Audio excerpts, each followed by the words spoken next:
12절에서 20절입니다. 제가 가지고 있는 성경책으로 신약성경 269쪽쯤에 있습니다.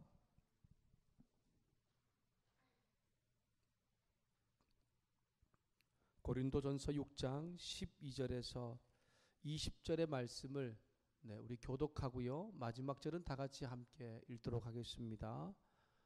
우리 함께 교독하겠습니다. 제가 먼저 12절 말씀 읽겠습니다. 모든 것이 내게 가하나 다 유익한 것이 아니요 모든 것이 내게 가하나 내게 무엇에든지 얽매이지 아니하리라.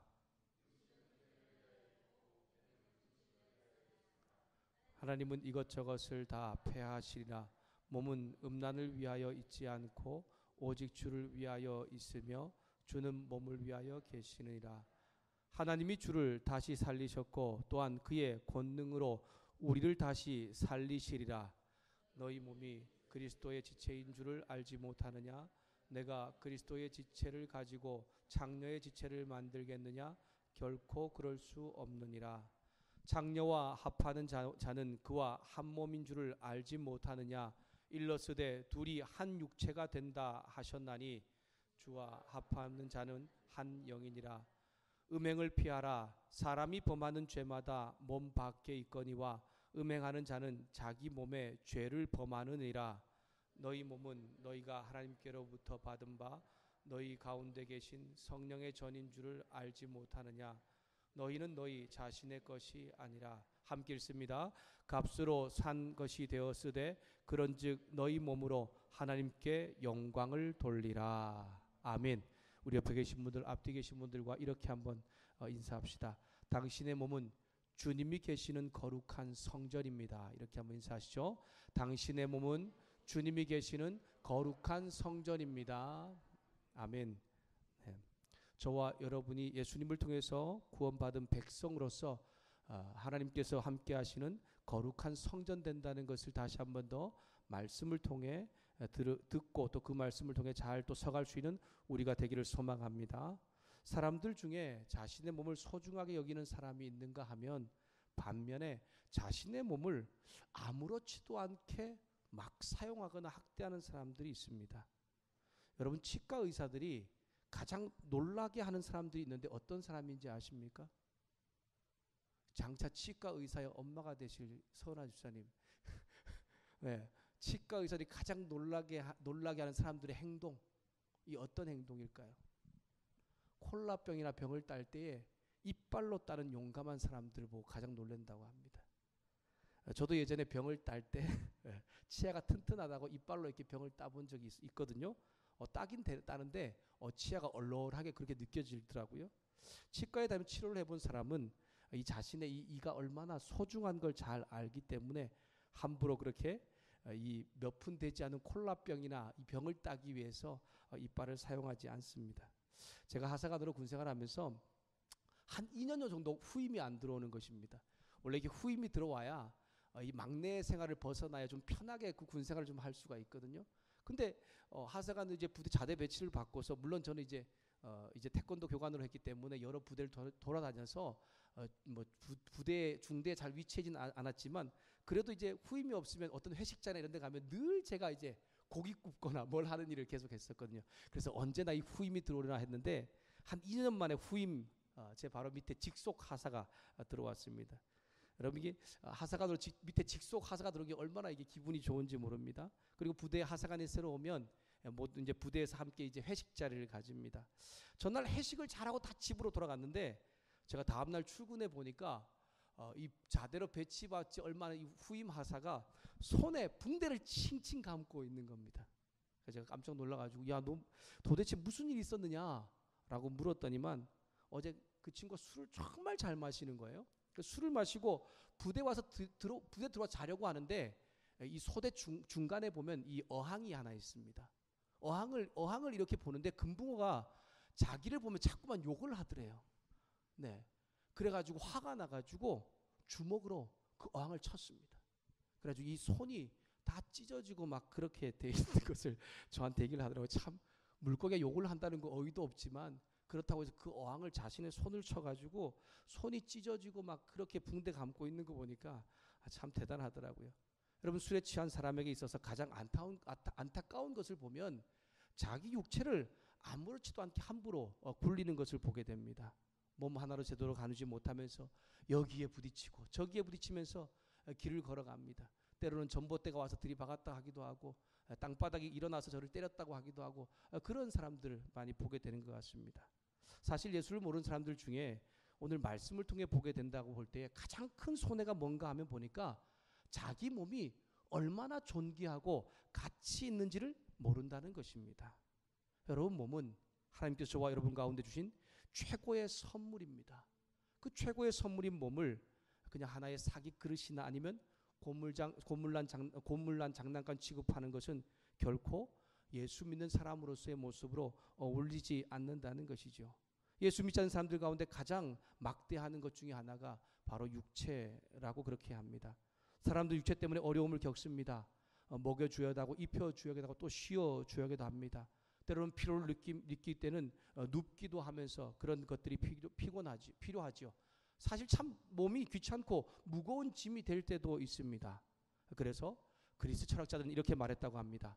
육체는 영혼의 감옥이다 라고 말하면서 늘 육체에 대한 문제를 많이 제기했다고 합니다.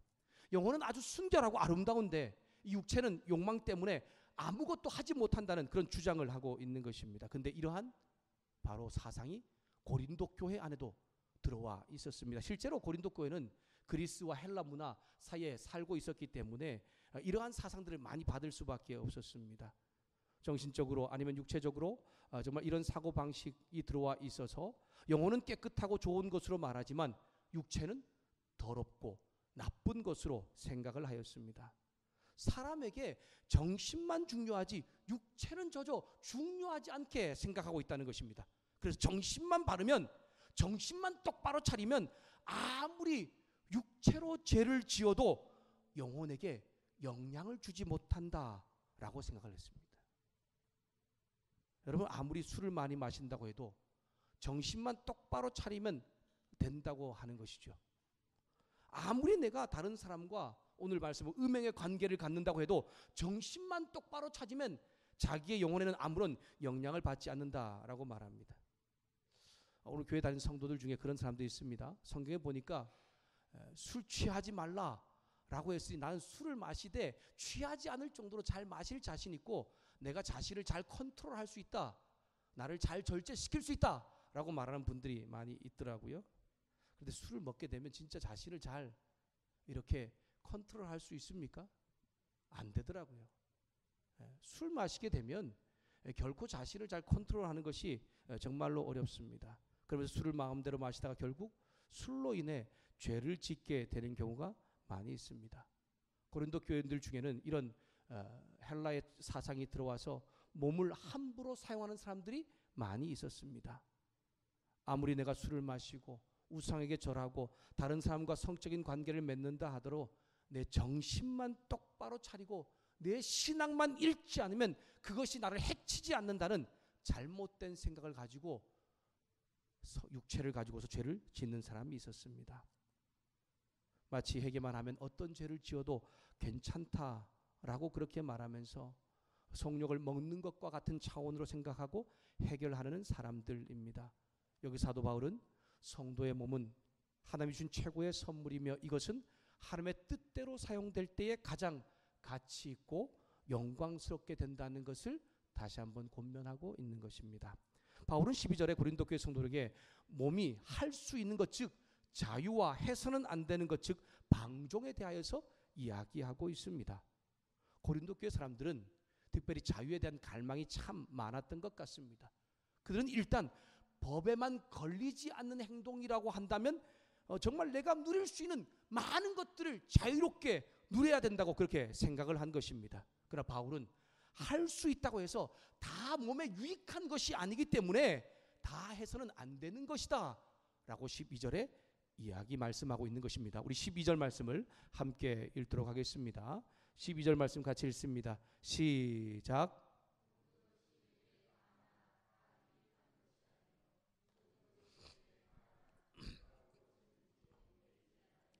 아멘. 여기서 모든 것이 가하다라고 하는 말이 반복되고 있고 얽매이지 않는다라고 하는 말이 나오고 있습니다. 그것이 무슨 말이냐면 나는 모든 것을 할 수 있는 자유가 있다라고 하는 의미입니다. 내가 모든 것을 다 할 수 있는 자유가 있기 때문에 그래서 나는 내 마음대로 내가 하고 싶은 것을 그냥 다 해라. 그렇게 바울은 말하고 있는 것이 아니라 모든 것을 다 할 수 있는 자유가 있음에도 불구하고 정말 할 수 있는 것과 할 수 없는 것을 구분해야 하는데 자기 마음대로 방종한 일을 행해서는 안 된다라고 하는 것을 특별히 먹는 것과 음행에 관한 것을 말하면서 우리에게 들려주고 있는 것입니다. 고린도 사람들은 당시에 할 수 있으면 자기가 찾아 먹을 수 있는 모든 자유, 또한 자기가 성적인 관계를 할 수 있는 모든 정말 자유를 가지고 있다라고 말하고 그렇게 하는 것이 지혜롭고 똑똑하다라고 생각을 하였습니다. 여러분 우리나라 과거에 1945년부터 1982년까지 우리나라 밤 10시 30분부터 새벽 4시 30분까지 있었던 것이 있었습니다. 그것이 무엇입니까? 어른들 아실 것 같은데 야간 통행 금지법입니다. 야간 통행 금지법으로 이 시간에는 절대로 다니면 안 되고 잡히면 그냥 경찰서로 바로 끌려가는 것이었습니다. 근데 82년에 이 야간 통행 금지법이 해제되었습니다. 그러니까 우린 밤에 이제 마음대로 막 돌아다녀도 되는 것이죠. 그래 여러분 아무리 밤에 자유롭게 돌아다녀도 된다고 해서 밤새도록 한번 돌아다녀 보십시오. 그러면 그 다음날 주어진 일이라든가 해야 할 것을 잘 하지 못하기에 결코 몸에 유익하지 못하다라고 하는 것입니다. 앞에서 언급했던 것처럼 고린도 교회 사람들은 정신만 중요하지 육체는 중요하게 생각하지 않았습니다. 그래서 내가 정신만 단디 똑바로 차리면 술을 아무리 마셔도 그리고 아무런 성적인 관계를 가져도 그리고 신앙적으로 나는 문제가 없다라고 하는 이런 일들이 교회에서 지금 일어나고 있다라고 하는 것입니다. 13절에 바울은 당시 먹는 것과 육체적인 쾌락을 같은 것으로 생각하는 사람들에게 식욕과 성욕은 근본적으로 다르다라고 하는 것을 구분시켜 주고 있습니다. 여러분 사람의 식욕은 본능적인 것입니다. 저도 배가 고파서 서서히 이렇게 짜증이 올라오면 뭔가 이게 좀 먹어야겠다는 생각을 많이 합니다. 배고픈데 뭔가를 채워주지 않으면 힘이 들거든요. 그래서 먹는 것은 오늘 말씀 보니까 배와 관련이 있다 이렇게 말씀하고 있죠. 저도 먹는 것을 좋아하는데 저보다 더 먹는 것 좋아하는 사람이 저희 집안에 하나 있습니다. 저희 막내 아들입니다. 요즘 방학 기간인데요. 아침에 일어나면 수시로 아내에게 먹을 것을 찾아 헤매고 있습니다. 냉장고를 뒤졌다가 아니면 이것저것 뒤졌다가 하면서 먹을 걸 찾아 헤매면서 아내가 참 신경 쓰인다고 얘기하더라고요. 사실 삶에 먹는 것을 주는 즐거움이 있습니다. 그렇다고 해서 먹는 것이 사람의 인격 자체에 영향을 주지는 않습니다. 고린도 교회 성도들은 이 성욕도 배고픈 사람이 밥을 먹는 것 같이 채워주어야 한다라고 그렇게 주장하면서 이 성욕을 식욕과 같은 것으로 그렇게 채우고 있는 것을 볼 수가 있습니다. 그러나 바울은 명확하게 말합니다. 성욕과 식욕은 다른 것이다. 왜냐하면 특별히 교회 안의 성도의 몸은 성욕을 채우기 위해 있지 않고 오직 주를 위해 있기 때문에 음행을 피하라. 함부로 그렇게 성적으로 자신의 몸을 그렇게 해나가는 것을 피하라라고 말씀을 하고 있는 것입니다. 여러분 성도의 몸은 주님만을 위해서 있는 것이지 육체적인 본능을 위해서 있는 것이 아니기에 오직 그 육체를 사용하여서 주의 영광을 위해서 드러낼 것을 가르쳐주고 있습니다. 여러분 예수 믿기 전에 저와 여러분도 보면 나의 몸을 내가 마음대로 할 수 있는 것이라고 아마 생각했을 것입니다. 그래서 자유롭게 무엇이든지 했던 때가 있을 것입니다. 그리고 그것이 나의 행복이고 기쁨이라는 그렇게 여겼습니다. 그러나 예수 믿고 난 후 성도가 바뀐 것이 있는데 그것이 뭐냐면 자신의 몸을 사용해서 자기 뜻을 이루는 것이 아니라 또 자기가 하고 싶은 대로 하는 것이 아니라 주님의 뜻을 이루는 것이라는 것을 바울은 명확하게 오늘 말씀을 통해서 가르쳐주면서 권면을 하고 있는 것입니다. 그리고 14절부터 17절에 성도가 자신의 몸을 사용해서 주님의 뜻을 이루어야 하는 이유에 대하여서 언급을 하고 가르쳐주고 있는데 14절에서는 부활의 능력이 바로 성도의 몸에 있기 때문에 그 부활의 몸인 자신의 몸을 성도의 몸을 사용해서 주님의 뜻을 이루라고 말씀을 하고 있습니다. 제가 14절 말씀을 읽도록 하겠습니다. 14절 말씀 제가 읽겠습니다. 하나님이 주를 다시 살리셨고 또한 그의 권능으로 우리를 다시 살리시리라. 아멘. 바울은 이 세상에서 가장 큰 능력은 그리스도를 죽은 자 가운데서 다시 살리신 하나님의 능력이라고 이야기합니다. 그리고 이 부활의 강한 능력이 누구에게 있다고요? 예수님을 믿는 성도의 몸에 있기 때문에 자신의 몸을 통해서 주님을 드러내는 데 사용될 뿐 아니라 내 마음대로 본능에 따라 육체를 쓰는 일을 절제해야 한다고 가르쳐주고 있는 것입니다. 예수님 부활을 통해 성도의 몸이 어느 정도 되었는가 하면 예수님과 완전히 하나 되는 관계가 되었습니다. 그러면 성도가 자신의 몸을 육체적인 본능을 위해 아무렇게나 사용해서는 안 된다라고 하는 것입니다. 또한 성도는 주님과 한 몸이기 때문에 자신의 몸을 사용해서 주님의 뜻을 이루어야 한다고 15절부터 17절에 다시 한 번 더 풀어서 설명을 하고 있는 것입니다. 우리 15절 말씀을 함께 읽도록 하겠습니다. 15절 말씀 같이 읽습니다. 시작. 너희 몸이 그리스도의 지체인 줄을 알지 못하느냐? 내가 그리스도의 지체를 가지고 창녀의 지체를 만들겠느냐? 결코 그럴 수 없느니라. 아멘. 지체라는 말이 3번 반복되고 있는데 지체는 손이나 발과 같은 신체의 일부를 뜻합니다. 그러나 이 바울 서신에서 주로 이 그리스도의 지체라고 할 때 이 지체라는 단어를 어떻게 사용했냐면 그리스도의 몸으로서 교회를 설명할 때 많이 사용하고 있습니다. 예수님께서는 교회의 몸과 머리 되시고 성도는 그 몸과 머리의 일부라는 것입니다. 예수님과 성도가 완전히 하나 된 상태이기 때문에 뗄래야 뗄 수 없는 관계라는 것을 언급하고 있는 것이죠. 지체적 몸의 일부는 머리가 하라는 대로 행동하며 나아갑니다. 결국 성도의 몸은 예수님의 지시에 따라 움직이며 그분의 뜻을 이루어가는 것이 바로 부활의 능력으로 사는 것임을 바울은 교훈하고 있는 것입니다. 그러므로 주님께서는 성도의 몸을 창녀에 붙일 수 없다는 것을 강력하게 선포하고 있습니다. 너희 몸을 창기의 지체로 만들겠느냐? 결코 그럴 수 없다 라고 말하는 것은 도저히 이건 용납될 수 없는 일이다 라고 강력하게 선포하고 있는 것이죠. 성도는 만일 성도의 몸이 창녀의 지체가 된다면 어떻게 되는 것입니까? 창녀와 내가 하나가 되는 것입니다. 단순히 성적인 욕망을 해결하는 것으로 끝나는 것이 아니라 그런 생활을 자랑하며 헌신하는 것을 의미하지요. 고린도교회 성도들 중에 바로 이 창녀와 성적인 관계를 맺으면서 이렇게 말하는 것입니다. 이것은 배가 고파서 밥을 먹는 것과 같아 라는 식으로 합리화하였는데 결코 그것은 옳은 것이 아니다 라는 것을 다시 한 번 더 강조하고 있는 것입니다. 바울은 성도가 창녀와 성적인 관계를 가지는 것은 창녀와 하나 되는 것임을 말하면서 성경에서 말하는 예수님과 하나됨을 비유로 말하고 있습니다. 여러분, 오늘 이 세상 사람들은 성에 대하여 하나님 말씀보다 자신의 생각대로 말하고 행동을 합니다. 결혼을 하지 않아도 사랑하면 얼마든지 성관계를 가질 수 있지라는 그런 말로 유혹을 하고 또한 마귀는 믿음의 사람을 넘어지게 합니다. 사랑은 귀한 것입니다. 정말 함께 정말 사랑의 마음을 나누는 것 정말 귀합니다. 그렇다고 해서 성경에서 말한 이 성적인 관계, 육체적인 욕망을 그 자신의 마음대로 행하는 것은 결코 옳지 않고 그것이 파괴될 때 더 힘들고 어려운 결과를 가져오게 된다는 것을 지금 가르쳐주고 있는 것이죠. 18절부터 20절에 바울은 결론적으로 성도는 하나님의 움직이는 거룩한 처소, 성전이라고 말하면서 음행을 피할 뿐 아니라 그 몸으로 하나님께 영광을 돌릴 것을 강력하게 권면하고 있습니다. 우리 18절부터 20절 말씀을 함께 읽겠습니다. 고린도전서 6장 18절부터 20절 말씀입니다. 함께 읽습니다. 시작. 음행을 피하라. 사람이 범하는 죄마다 몸 밖에 있거니와 음행하는 자는 자기 몸에 죄를 범하느니라. 너희 몸은 너희가 하나님께로부터 받은 바 너희 가운데 계신 성령의 전인 줄을 알지 못하느냐?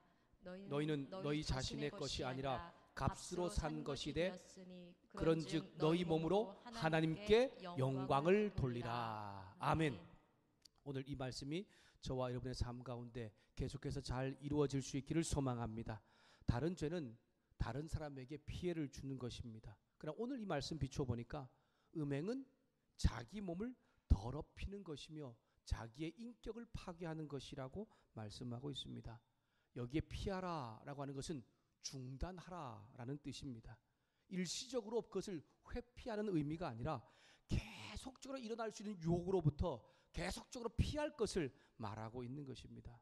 욕을 당할 때마다 강하게 거부할 수 있는 결단을 의미하면서 그 일을 위해서 성령님의 도우심을 구해야 한다는 것이지요.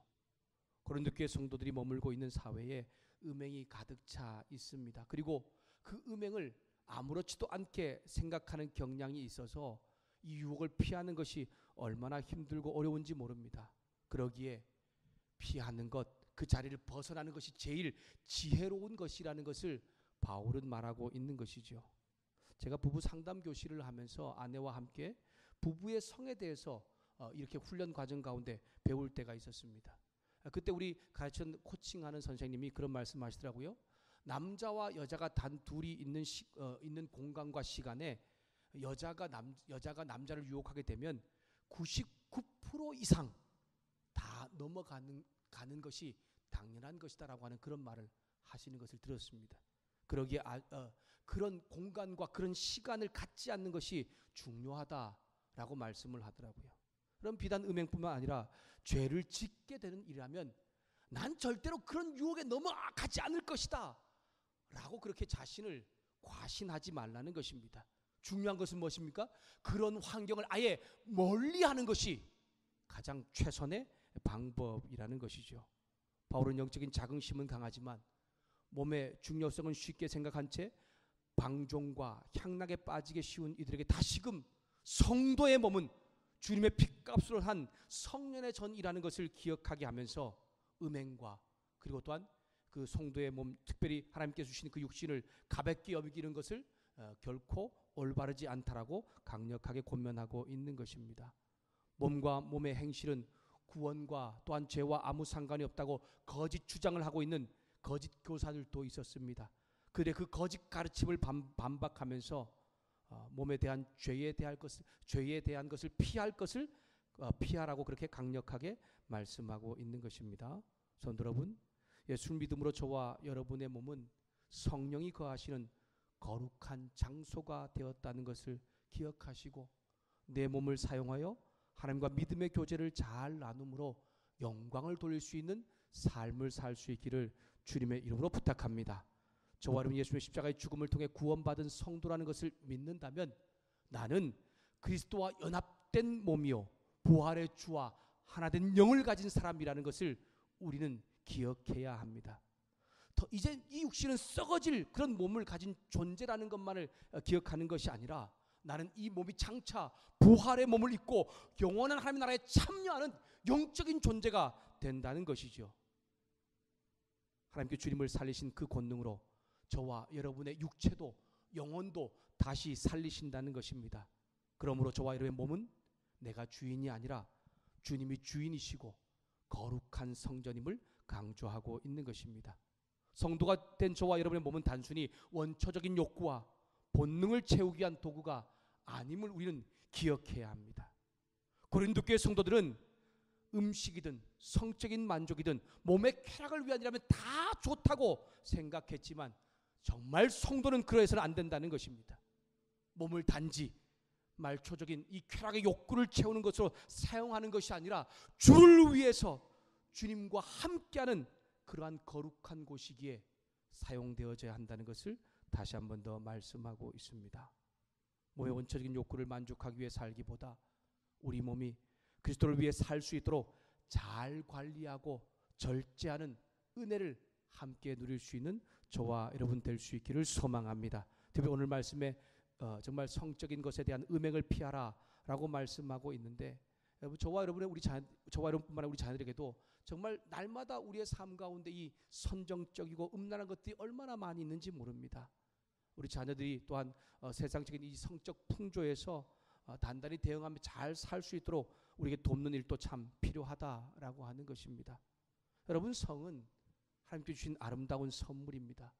결혼을 하고 부부의 관계 안에서 성을 잘 사용할 때에 하나님의 사랑을 느끼면서 살 수 있습니다. 그러나 성을 잘못 사용하면 자신의 쾌락을, 자신의 말초신경을 자극하는 데만 추구하게 되고 지나친 쾌락은 간음과 탐욕을 낳게 되어 있습니다. 결국 성적으로 타락하여서 그 성이 바로 우상을 숭배하는 것과 같아진다는 것입니다. 성욕이 생기는 것은 막을 수 없습니다. 그러나 음행을 피할 수는 있습니다. 그 자리에서 잘 도망하라고 바울은 우리 가운데 가르쳐주고 있습니다.